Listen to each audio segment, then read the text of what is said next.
welcome to this, and this will be my review of ROH's return engagement, which of course was the return match for the Briscos versus Motor City Machine Guns. That's what this card was centered around, was that match. The match with Age of the Fall versus Motor City Machine Guns was the night before, and the much anticipated Motor City Machine Guns versus the Briscos match. So let's get started. We opened the show with Aries versus Silas Young. This was a squash, but it was a great squash. And the fact of this reminded me of old, WWE Challenge, WWE Superstar squash matches, which I always liked because I always felt like they had a purpose. It wasn't just one guy completely on offense. The guy getting squashed would get a little bit of offense in, and then it was to make the other star look good. It was make the star guy look good. That's what we had here.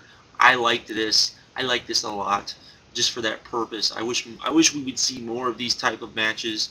I understand that in reality, we don't see that. We usually when we see a squash match, even on Raw, what I would call a glorified squash match, that's not what we get. The guy who is being squashed gets, I think, too much offense in, and he should get some offense in because there should be he should have a little bit. He's out there. He should get a little bit of a showing, but not. But I think sometimes it goes too far and the match goes a little longer than it needs to be. Or it's just a real quick squash and then I think it's just a waste of time. This I liked. This I thought was okay. I'm going to give it 2 stars for that reason, and that's just me. So, la-di-da-di-da. Next, and this is kind of important, Jimmy Jacobs comes out, questions Aries on to, about Lacey. And we get this whole Lacey versus, or Jimmy Jacobs versus Aries thing really starts right here, where Austin, implies that him and Lacey are, a couple, and Jimmy starts going a little crazy. Next we have Mitch Franklin versus Alex Payne, but Jimmy Jacobs comes back out and talks and says that Age of the Fall is about action, this, that, and other. Turns into a handicap match. Necro Butcher versus Alex Payne and Mitch Franklin. This was a bad squash match. This gets a star. There was some bleeding, and it did make Necro look like a badass. But come on, I didn't need to see that. I had one squash match, and it was good. Then I got this, and this wasn't good. Next we had a tag match. Claudio, Castagnoli, and Pelle Primeau versus Adam Pearce and Brent Albright. Whole sweet and sour ink thing. This was a very fun little match where you basically had Pelle going out there and getting beat up almost the entire match, and then Claudio came in for the save and did his thing. I really like this. I like this formula in a tag match, so I'm always a sucker for it. It's one of those things that I wish we would see more of. Also, a lot of the teamwork that they used with Claudio, because Claudio is so good with smaller guys, even when he's teamed up with them, with tandem offense, that it's really fun to see. I like this a lot. I thought it was a solid, okay match. I'd give it 2.5 stars. Good little stuff there. Then we got, which ended up and this all led to the whole Albright, sweet and sour ink thing down the road. So this was kind of nice to see. Next we got a four-way with Lacey, Daizee, Haze, MsChif. We like MsChif, and Ashley Lane. And this was very good. This was good. I'm not gonna say very good. It was very good for a women's match, but for a Shimmer match, it was good. And for a match in general, it was good. This was what you would hope for when you see women of this caliber in a ring. Good 3-star match. Lots of back and forth action. As everyone knows, I'm a big MsChif mark. I really like MsChif. Well, most people know that. I really like MsChif a lot. This was a lot of fun. It's what a match like this should be. Unlike a lot of matches where ROH uses the Shimmer women, it doesn't always look like they're showcasing them. It just feels like they're throwing them on the card. And this felt more like they were showcasing them. So it was kind of nice to see. I really enjoyed it. Hopefully we get more matches like this. Like I said, 3 stars. Like that a lot. Then Jimmy Jacobs comes back out, talks to Lacey. He wants Lacey to deny the things Austin said. Uh, Lacey won't do it, and Jimmy cracks down and basically starts crying in the ring. The fans give him a hard time about it. Tyler Black, Joey Matthews, Alice in Wonderland comes out, take him to the back. Kind of a funny moment there, and all this craziness that happened. Next we had Chris Hero versus Delirious. This match should have been a great comedy match, and it was good, but it wasn't great, in my opinion, for a comedy match. It was still okay, and I enjoyed it, and I think most people will enjoy it. It was what you would expect from these guys. A lot of fun, good 2.5-star match. There we go. Next, we had a non-title match: the Briscos versus the Motor City Machine Guns. Very odd play. Very oddly, it was very strange to me to put this here on this card. I thought it should have been second to the main event, but they stuck it here instead.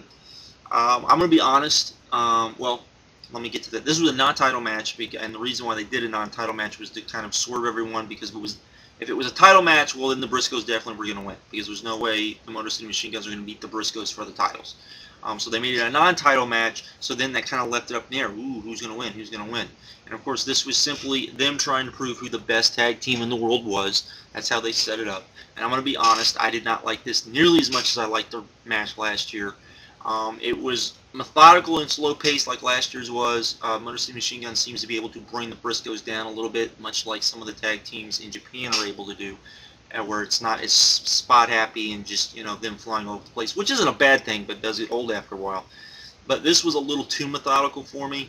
I felt like while it was good and entertaining and great, it wasn't just over-the-hill amazing to me. I felt like I was watching just a great match. That's how I felt, and that was supposed to be great. Like, it was given time, it was given all this stuff, and it was like a great match, but it was just this will sound weird, it was like a paint-by-numbers great match, I guess. So I didn't care for it as much as last year's. It's still very good. I'd still say if you're a fan of either of these two teams, check it out. The ending sequence is pretty good, though it does go into that, too many false finishes thing that I sometimes gets annoying to me, though I will bring that up in a couple matches later where it actually worked.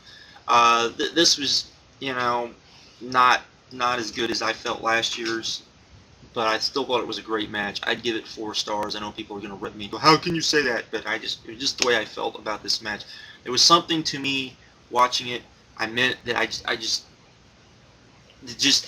couldn't get into it, and then I watched it a second time because I felt kind of weird about it, and then it was the same thing. I just couldn't get into it. So there we go. After that, the Age of the Fall comes out, attacks the Briscos, and Jimmy goes crazy. He looked like he was gonna spike Mark, and instead stabbed him in the arm, and that led up to an angle later on in a couple more shows. But there we go. Outside, Jay and Mark were going crazy because he'd sliced open his wrist, so it was pretty crazy and loony, and you could definitely see Jimmy falling into dark and sinister Jimmy. Next we had El Generico versus Ibushi. This was very good. This was a very good little fun match. This is, again, I say this almost every Ring of Honor show I do. This is the type of match I wish TNA would let the X Division guys do. El Generico, I think, is one of the more underrated guys in ROH because a lot of people look at him simply as comic relief, and most people don't know who Ibushi is. He's very good. He's very athletic. He probably needs to work on, mixing up his routine a little bit. But this was a lot of fun, and this, like so many ROH matches, had a lot of false finishes.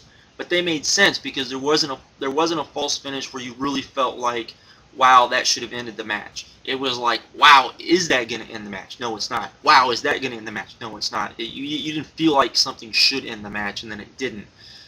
It was a lot of fun. I enjoyed it. Ibushi did a lot of weird, crazy kind of Matrix stuff in this match. They just was eye-catching. And a lot of fun. He did a Phoenix Splash for the win.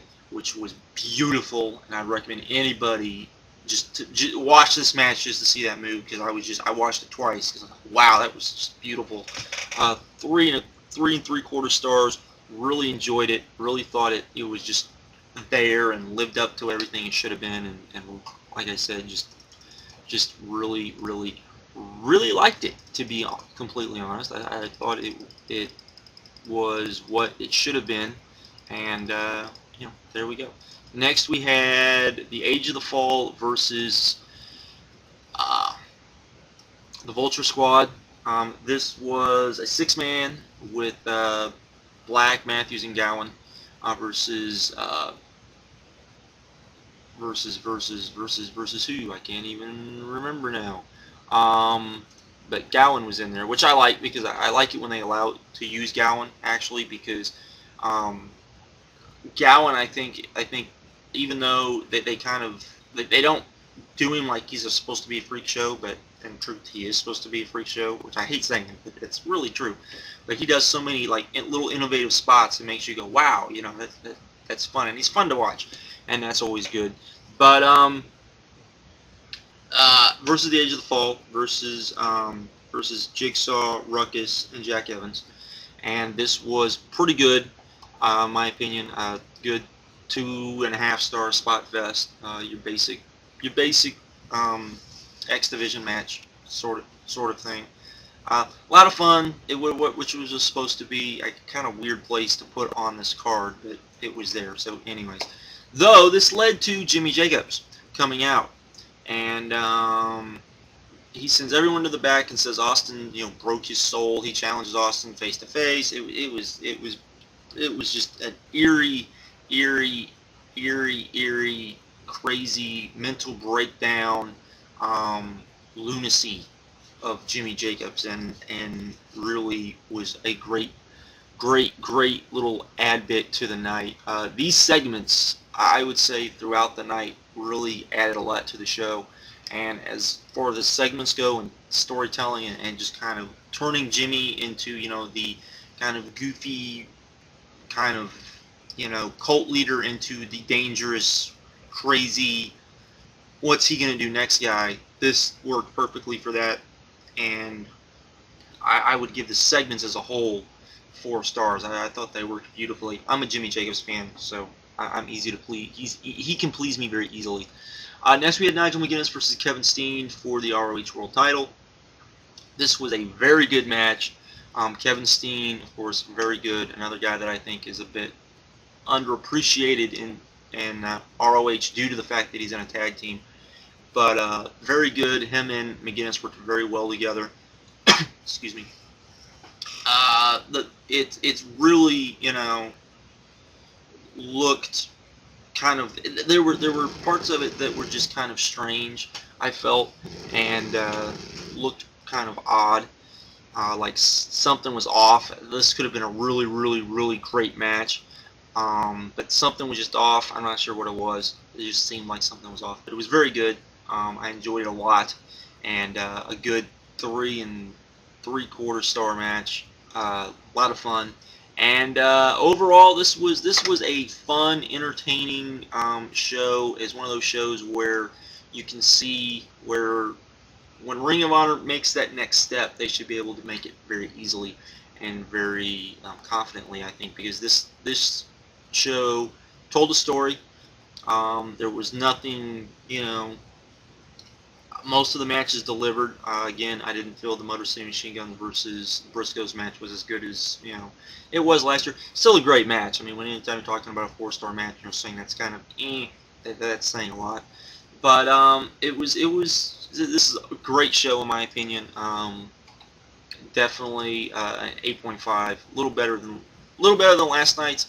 I only say that because I kind of peaked in the middle of the card and then it kind of came down, and I don't like that. I like it when a card finishes on a pretty good strong point. Though this one did finished on a very good strong point.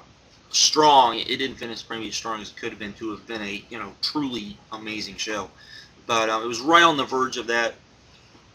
Again, check this out. Check out the earlier night as well. I would say because I think both nights really kind of delivered, and if you like tag team wrestling, I think both these nights you will enjoy. That's it for this one. Have a good one. Later.